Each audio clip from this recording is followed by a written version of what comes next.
quit chasing hedonic pleasure.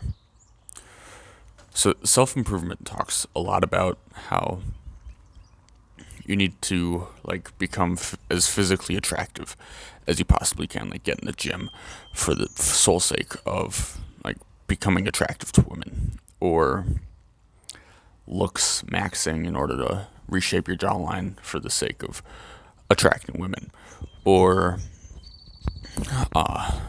they'll talk about how you need to work on your personality so that it is more attractive to the female gaze. And this is all for the sake of attracting as many women as possible and then taking as many women as you can into the bedroom. And this whole mentality has never really made sense to me, as I am a Christian man and I respect my body and I respect women around me, because our bodies are temples of the Holy Spirit. So splitting our souls with as many women as we can just doesn't seem like the holiest way to treat yourself, and it doesn't seem like a way to find yourself a real high quality woman that you would actually want to marry, that you would actually want as a mother of your kids. But here's the thing: in almost all of the self-improvement content that we see on the internet, what is preached is this idea of becoming as attractive to as many women as possible and splitting your soul with as many women as you can. And there's not really any role models who are able to teach us everything about self-improvement in the way we should actually be learning, as opposed to just submitting to the desire to procreate with as many female partners as possible. The argument that is often used is that it's the evolutionary or biological desire for men to share their seed with as many women as they can. Biologically, that's what we are designed for, and that women are meant for staying loyal to one man. That is how they were designed to be biologically, evolutionarily. And while this makes sense from that small perspective, we don't, just because that is an evolutionary biological urge does not make that an urge that is holy today. Because we have a lot of harmful biological evolutionary urges. We yearn to eat as much as we can because evolutionarily we are not used to there being consistent food. So we eat today in order to make sure that we can eat today. We eat as much food that we can, because evolutionarily, in our past, there were not preservatives. We did not know that the food that we eat today would then exist tomorrow. So we've built up this habit over millennia of human existence to eat as much food as we can. And then now that we are in the modern day, where we are very food secure as a species, mostly, as opposed to food insecure, this is the first generation where obesity is more of a problem than skinniness, where more people are dying from diseases or health problems related to too much weight on their body, too much food being eaten, as opposed to too little. So our monkey brains essentially see this abundance of food today, don't realize that there will be food again tomorrow, and then we eat as much as we can today, and then there's still food tomorrow, so we eat as much as we can tomorrow, and this compounds and compounds across as many days as that exist, and it leads to us becoming very fat, essentially, as a species. And this is not helped by the companies who are incentivized by the money that we spend on food to make snacks that are the least filling as possible. That way you eat more and more of them, and this just causes you to get fatter and fatter and become more reliant on the food that they've made to fill these like urges within us to eat and fulfill ourselves. And this is from the evolutionary desire to survive. That's essentially all of what evolution has been, is survival. Hi, B.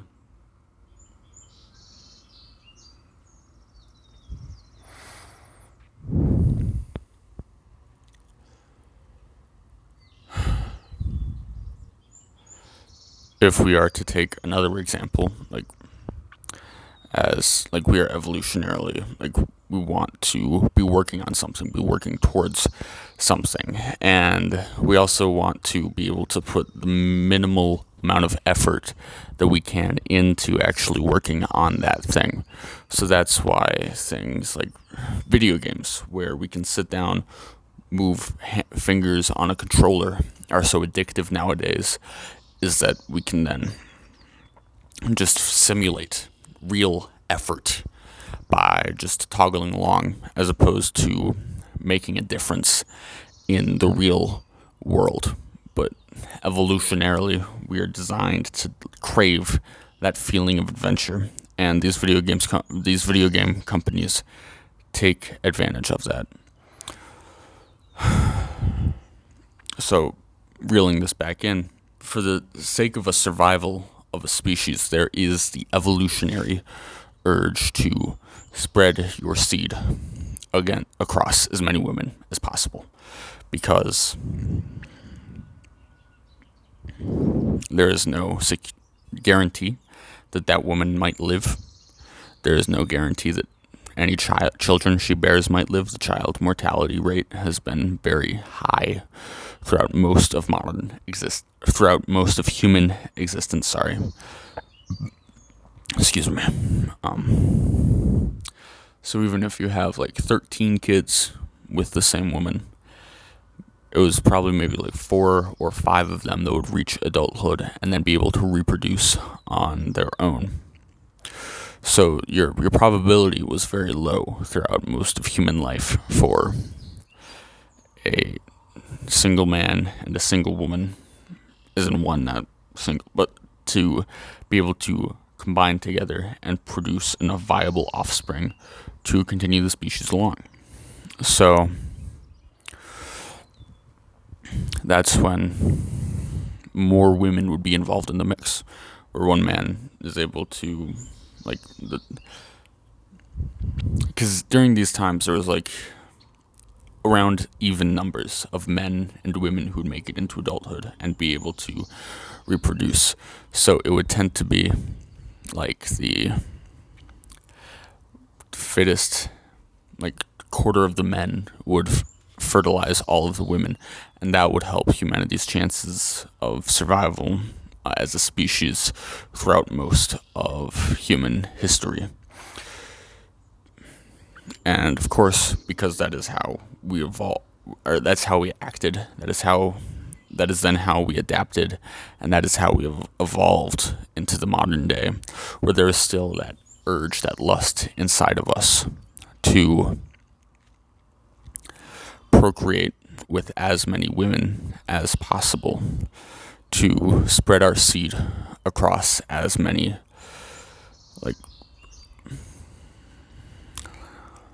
chances as possible, to essentially hedge our bets of continuing our bloodline throughout the rest of the human species. However, because of the advancements in medical technology, in medical practice, in health throughout almost all areas of our lives, the infant mortality rate has dropped drastically.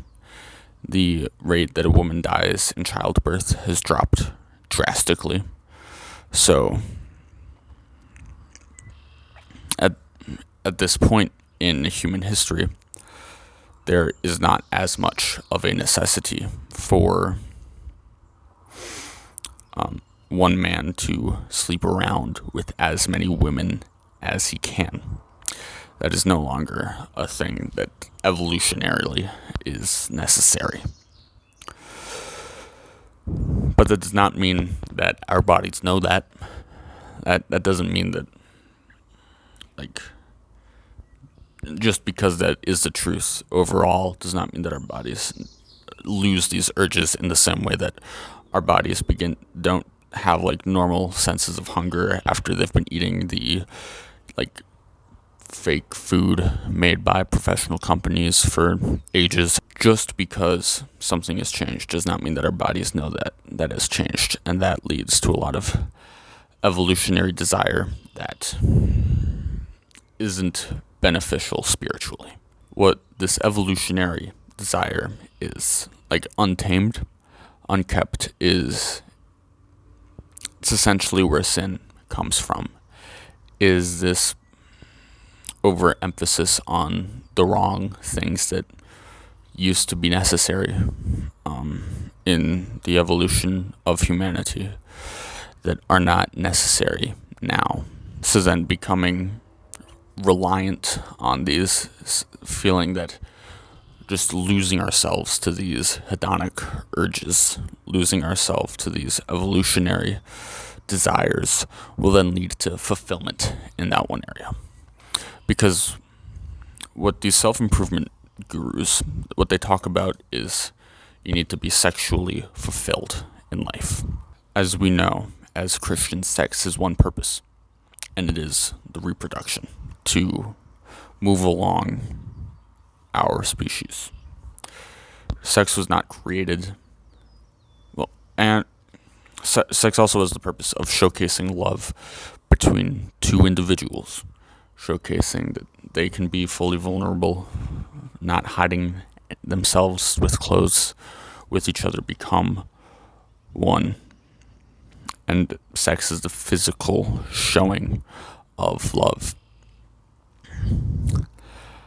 And the way that sex is being portrayed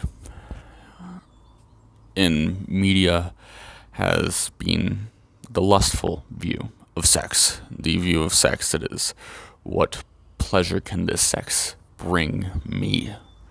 That has been the focus, and not how can this activity showcase love between me and my partner. Excuse me. So then when people put too much emphasis on the pleasure of sex and not the love through sex, that is when they start desiring more partners or more sexual activities, more ways to keep it fresh in the bedroom, is from this idea that sex is for your own pleasure as opposed to showing love. If you've ever watched like a lot of no-fap videos on the internet, just advice about like, oh, how do I stop watching porn? How do I stop masturbating, jerking off? A lot of the advice, like one of the things, is to transmute your sexual energy. Like noticing that when you have an erection, normally the habit you get, like the cue of an erection or like a trigger, or just seeing something that's attractive, is that you've built the habit to then go to a toilet or your bedroom or just somewhere in the dark and rub one out and masturbate and watch porn. And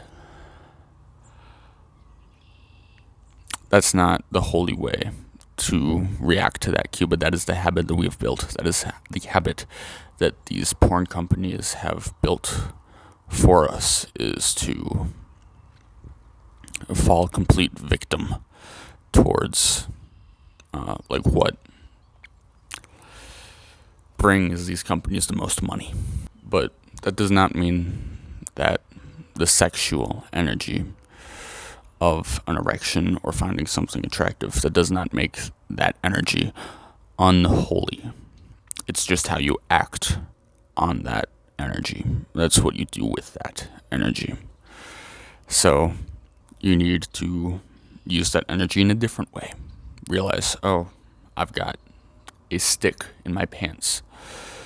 I could use this. I could use this energy to get rid of the stick, or I could take all this energy that has been showcased in this area and use it to penetrate into the world. Build something that will change lives. Build a business that can really just free you, free people who work for you, free your family, and that can make like any customers' lives a lot better.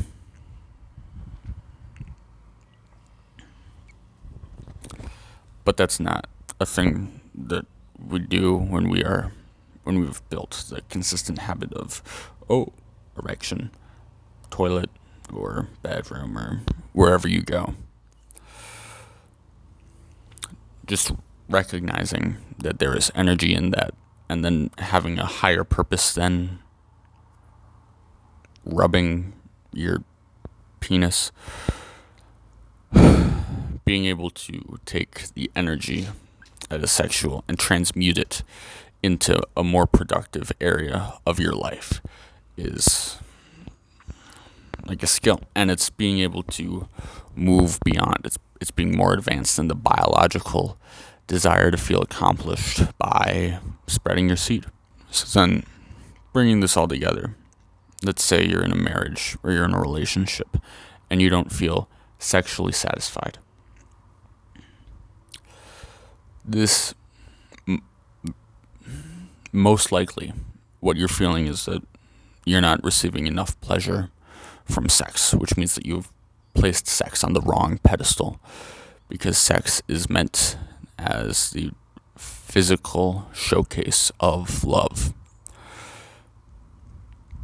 So if you're not feeling sexually satisfied, that means that you're essentially going about sex wrong.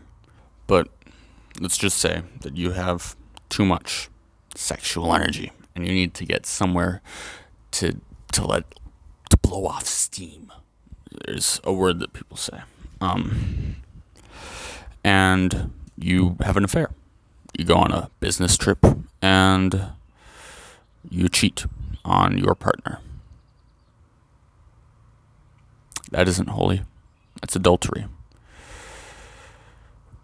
But it makes you feel so good because this person can sexually satisfy you more. And in doing that, then you have less resentment towards your wife, who has taken away this sexual gratification from you, or it's what people say. It would make you appreciate her more to have an affair with her, or on her. But you know what I mean. No. What I believe, and I hope you can understand what I'm saying, and just talk about it in the comments. We can have as many conversations as we need to if you disagree. But I think sexual gratification is just too much focus on sex being about your own pleasure and not about truly physically showing your love for another. And if you are not feeling sexually satisfied, then take that extra sexual energy and put it into something else that means a lot more to you. Build something that could completely change your life and many others. Thank you for watching. If you think that this has been an impactful video, please like, comment, subscribe. I would love to start a discussion in the comments about what I've said here, because I don't think I've heard this said anywhere else on the internet. So just thank you for watching, and I'll see you next time. Goodbye.